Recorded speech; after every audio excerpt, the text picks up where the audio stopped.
First, about James Bond. I thought it's a perfect place to start. Jamie Carragher has been talking to Daniel Craig, and he asked whether you'd make a James Bond. And James Bond himself says he worships you, and you'd absolutely make a good Bond, he says, because you're a born leader. What do you make of that? No, I don't want to be James Bond. Actually, that's not true. As a kid, I wanted to be James Bond, but it's long ago. So meanwhile, I'm happy watching him doing what he's doing. And I was lucky enough to meet Daniel Craig on 2 occasions, I think. And I actually will miss him as James Bond, to be honest. But let's see who will be the next one. I will watch these movies as well. It went through my whole life. I followed all of them. I think it was for me. Sean Connery. It started with Sean Connery, if I'm 100% right, and Roger Moore and all these guys. They did all a really good job, and it's a great story. So I liked it always. And thank you very much for having these nice words. But I would be a really bad James Bond because if I walk out of the water in swim shorts, I think that would be the moment when the whole world would switch off. So, but no problem. We all have our jobs to do in life, and he has to save the world, and I have to help Liverpool from time to time. Thanks for playing ball on that one. Listen, Jürgen, this is a massive game. Onto the serious business. Just how big is it, do you think? Big. It's a Man City is an outstanding football team. They lost now against PSG after the game at Porto. I only knew the result, and I said they probably will strike back, but I don't have to. Actually, I saw now the game, obviously, and it was a really good football game. Man City played a really good game, which they lost in 2 situations, let me say like this, or 3-4 situations when they didn't use their chances and PSG could score. But when you think about the quality of the PSG team and then the way how Man City dominated them, that says a lot. That says a lot about the quality. So, we have to play a proper football game, I would say, to have a chance. But it's Anfield, and we are really looking forward to it. I can say that, yeah. You've scored 20 goals in your last 6 matches in all competitions. Has Liverpool's strike force ever been more potent in the time you've been there, do you think? I don't know. I cannot compare. I thought actually we scored quite a few goals in the last few years. So I don't know that it was that much more now, or I don't even know that. Scored some goals, that's true, but I know as well that we missed a lot of chances in that period. So it's clear. But I'm not sure if we should expect that now against City. I know there were games when we scored a good number, or they scored as well, a lot of goals against us, or we against them. But it always helps when you are. We are in a good shape, that's for sure. We are absolutely. We're in a good moment. Let me say it like this. But that's what you have to be to have a chance against them. They are still really, for me, probably the best team in Europe in the moment. So, and it's a tough one. And a week ago or so, a bit more than a week, was today, last weekend, they played Chelsea. And everybody was talking about Chelsea, how good they are. They are good. Oh my God, they are really good. But City was clear better that day, and so that's the team we will face, and we have to win the game. We have to score goals. So all what we did in the last few weeks now is helpful because we are confident in that department, but we have to defend on our absolute highest level to stay in the game and to make sure that the goals we score make the difference. Fantastic. Thank you, Rob. We'll go to another Rob Scanlon for 2 from Premier Productions. Hello, Jürgen. Whoever plays on the right for you obviously has a great challenge this weekend with João Cancelo, Jack Grealish potentially up against them. With Trent obviously not available for you, how does that kind of influence your overall plan for this game, please?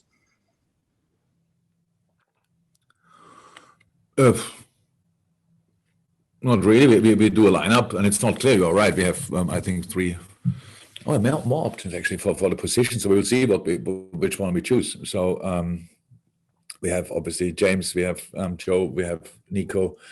We could change system, there are quite a few things. We have time to train this week, so there are a lot of things possible. But football is not the game anymore where you should have these 1-1 challenges for a long time. And there are moments, seconds, but actually whoever plays there should be protected by at least 2 players in a right back situation. That's a centre half and a midfielder and the winger in either world who is there around. So whoever plays there should not be afraid that he will be alone for a long time against really good football players, no doubt about that. But I don't know who will play for City in this moment. So I don't think it doesn't make sense to think too much about it. No, we have to defend as a unit. And if you do that, then it's tricky for everybody. But there will be moments, of course, as I said, where individual quality will shine on both sides. And hopefully, in the end, it will be good enough for us. Thank you very much. Thank you. Rob, okay, we'll go one from Juliet, then one from James from TalkSport. Jules. Jürgen, you talk about being in good shape. Does it make it easier then to prepare for matches like this? Because, strategies would have been in place for a week like this to prepare for, the week that you've just had. So the fact that you're in such good form, does that make it easier or harder? I'm not sure if easier is the right word, but it's better. It's better for sure that you don't have to boost the confidence during the week and tell the boys even when it's not that good on the training pitch, but you tell them, oh, it's great, you look outstanding and all these kind of things. What you have to do from time to time to get get a more positive view on things again. We have quite a positive view, obviously, and we like the football we play in the moment, but we know we didn't play Man City yet in the league this season, and they didn't play us. So whatever we can see, whatever we can use, and of course we will use the pictures from the Chelsea game and from the PSG game for preparing the boys. It's still different to play us, and for us it's different to play against Brentford or Chelsea or whoever, or Leeds to play Man City. This is a really special game of the season every year. It's always the same. And it has to be high intense, because if it's not high intense, I would say then City is really difficult to play against. You have to be brave, you have to be front-footed, you have to be cheeky in moments, you have to be really your best version. And then, but only then, you have a chance. And exactly that's what we try. And whatever we did last week is okay, or now a few days ago only, is okay, but it's not the one point which makes a difference in that game.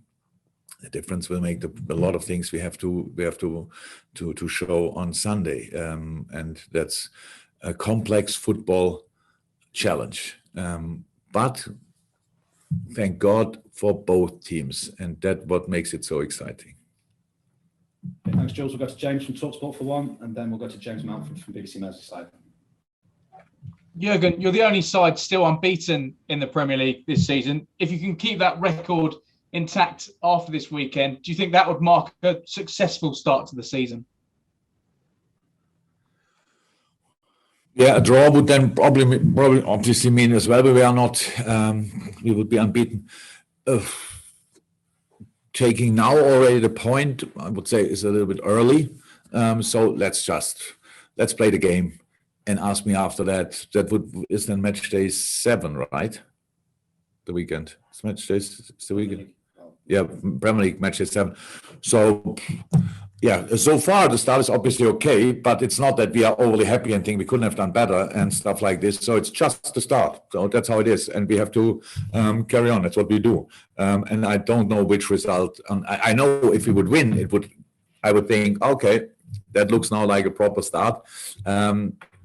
But I think it's then it's Watford after that, after the national break, then is Atletico, and then it's Man United. So that's then match day 9. So I'm not too much interested in the start or whatever. I just want to play the best season we can play. And for that, I don't want to draw any line under a specific part of the season and say then so far, so good. So far, it is so far so good, but it's just a few games in. So let's carry on, please.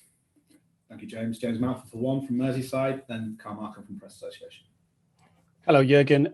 We had the really sad news this week about the passing of Roger Hunt, and I just wondered if you wanted to pay tribute and if you could talk about the connection that the players that you have feel towards those players in the 60s. There are so many people in our club who could say much more and find much better words for the impact Roger Hunt had on his club. Yesterday, when we had the ceremony at the stadium, I spent some time together with Kenny Dalglish, John Aldridge, and a few other guys, and they obviously know much more about that. And but what they like about the club is that this club is really good in remembering their legends, and I really like that. And Roger Hunt, I think in its time, he was for sure one of the most influential players in the country and maybe in Europe. He was an exceptional striker, that's what I know, but I didn't meet him really, at least not in person, that I could say something about him. But that I know from all the people I spoke to, we all will miss him, and we all think just positive about him, and we all wish his family the very best, because he was a true legend of this club. Okay. Thank you, James. And then I think to finish this section, Kieran Canning, and I've got the three hands that realistically I can take up in the first breakout. So Kieran from I think AFP. Hi, Jurgen. Hi. Appears as if there might be some sort of exemption worked out for the players travelling to red list countries over the international break. I just wonder if you've had any information on that yet, and how it's going to work, because you've got one of the clubs most affected with players going to those countries. There's no final decision as far as I know. I heard probably the same things what you heard. It's like 10 days quarantine, allowed to play the games, allowed to work, go to work, not allowed to live at home, but don't have to live in a hotel chosen by, I don't know, any authorities. You can choose the hotel yourself, but food has to be delivered in front of your room door. You're not allowed to get in any visitors. And I don't know if that's the solution, I don't know where it's coming from. I think we should not forget, in our case, we talk about the Brazilian players, Costas Tsimikas and Sadio Mane. So that would mean for the players after the national break, they go for 10 to 12 days with their national teams, and then they go another 10 days away from their families into a quarantine. That's 22 days. And 2 weeks later, there's the next international break, the next international duty. So it doesn't sound for me like a real solution. It's there are different things in it. Let's start with that. Brazil and other countries, Georgia and other countries, are on the red list for England. But for example, they are not for France. They are not for Germany. They are not for Spain, I think. At least the players can come back and play immediately after the last international break, where the English players, the players who play in England, were not allowed to go. All the other countries could send their players, and they could come back and have the normal life, what is normal in the moment. That means the players are constantly in bubbles. They are here in a bubble. They are at their international duty in a bubble. And I don't know exactly why that's now different to how it already was. So what I really don't like about the thing, it's now, again, I don't think it's proper thought through. It feels a little bit that somebody in the government, first and foremost, I really think they cannot have all the information from playing football. They cannot have it. It looks a little bit like somebody opens a door in an important office at the government and it says, by the way, we still have to sort that with the footballers. He says, yeah, what about the footballers? What's wrong with them? Yeah, they play in Brazil and they're on the red list for us. Yeah, what do we think? Yeah, let's put them 10 days. Yeah, they don't like that. And I say, okay, then what can we do? Yeah, they don't like the situation with the hotel. Yeah, then let them go in another hotel. So it's like, come on, boys. come on, boys, we take here people out of 3 weeks out of normal life for actually no real reason, because we take care for our players when they are here and live with their families. They don't do anything else. They go home, come to training and go home. Now we do them in a hotel and deliver the food in front of their door. That's just not right. With all the, we look at the whole situation with all possible seriousness. But what we do now is we just move the responsibility to the players. So do you want that? Can you do that? If you don't want it, then don't go to your national team. That's just not right.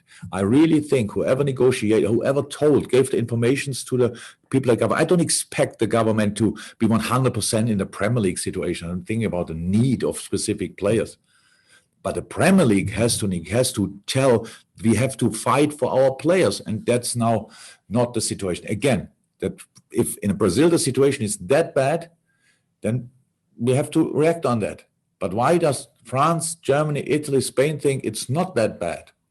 I don't know exactly. I don't know. Why can their players go back to France, go back to other European countries and play on and have the life they had before afterwards as well? And here they have to go for 10 days in a hotel with delivering the food in front of their door.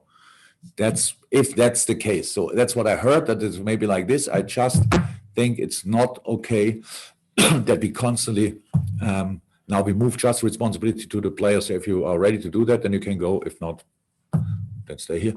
So it's not okay. But yeah. Carl, last question in the open, then we'll go to the hands that we've got up. So Carl Markham. Hi again. James Milner is obviously not a 22-year-old Trent Alexander-Arnold, but I just wondered what qualities he brings to that position when he fills in at right back, because he's done a good job against Wilfried Zaha, did a good job against Luis Diaz. Just wondered, obviously there's a difference, but he brings something different because of his experience, I presume. James is, I'm not sure that James knows already which positions he all can play, to be honest. So it's like he doesn't like the position, but he plays it for that really exceptionally well, because he's a smart footballer. So that's how it is, and he likes to be involved in the game, and that's why he always thought he has to play in the middle of the park. But in the way we play, the right back is quite influential, has quite a lot of possession opportunities to be influential in the game and stuff like this. So I think in the moment he thinks it's okay to play there. But again, we didn't make the decision yet. But if he plays there, or he used to play there in the last few games, he did really well. That's true.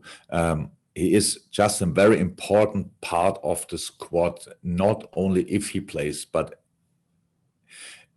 when he plays as well. But he's in the dressing room, an incredible influential player, and it's really nice that he can have these both things, being in the dressing room, a real engine, and on the pitch as well. So that I'm really happy for him that he has the opportunity to play these kind of games and to put in these kind of performances, because it shows his whole spectrum. So he can do pretty much everything. He can play in each position, and it's really nice. And at one point after his career, which will be hopefully only in a few years, he will appreciate that as well as an experience.